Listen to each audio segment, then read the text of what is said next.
Let's talk about one of your new books. So this is a new book that you brought out last year. Yeah, last year. Called A.S.K. It's been selling very well, and it's all about. It's got questions and answers. Yeah. For teenagers predominantly. Yeah. What brought you along to write this book? Well, I had been asked to write something for 10 to 12-year-olds. Mm-hmm. And when I got into it, I ended up realizing, 15 to 17-year-olds would be better. In reality, the book itself is 9 to 90-year-olds. And very much so. I'm really surprised at that. And then I'm not surprised. Yeah. Because most normal Christians do not want 7,000-word answers. It's very true. So these are 700-word, and they're not even answers. The way I did it, see, I started off doing it, and then I thought, no, this is there's something wrong here, because I think our key problem is not, we don't want a book that just gives you all the answers, some kind of manual. Like the Bible. Well, see, I don't even think the Bible does that. No, I agree, it doesn't. But what you want is I wanted young people to think biblically. Yeah. So I thought, okay, so how will we do this? So there was this specific target audience were people who were Christians or who'd been brought up in Christian homes or were going to church or youth groups or whatever, and who had questions. So each question has a Bible verse, mm-hmm. a Bible passage, a commentary, if you like, my discussion of the question, a prayer, further reading for mm-hmm. people who want to go into it, and a question for the reader.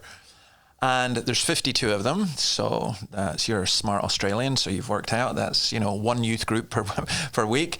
And I did, and then but the thing that makes the book work for me was I wrote to 21 different countries, and I wrote to pastors and youth leaders and so on, and I said, "Don't you answer this question? You're absolutely mm-hmm. forbidden from answering this question.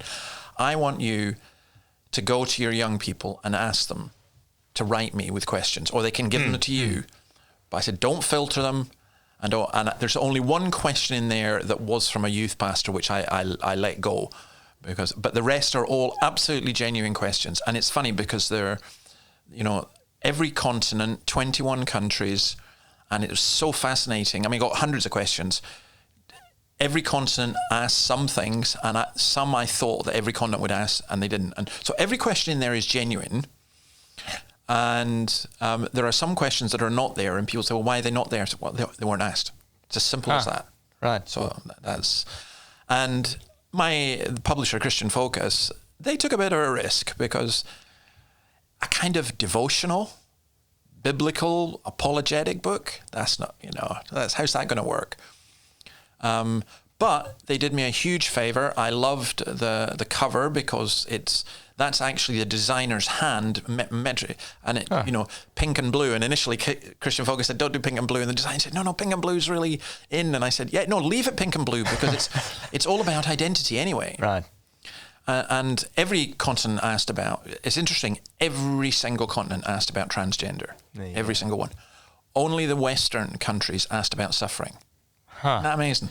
That is amazing. That for me was the most amazing. The big uptake on this was a surprise for me, was teenagers, yes, but this is what I really liked. Dads reading it with their teenage kids. I really liked that. That's so good. But the big uptake in for me was astonishing, was older people taking it, because as we said earlier, people don't have time to read. That's right.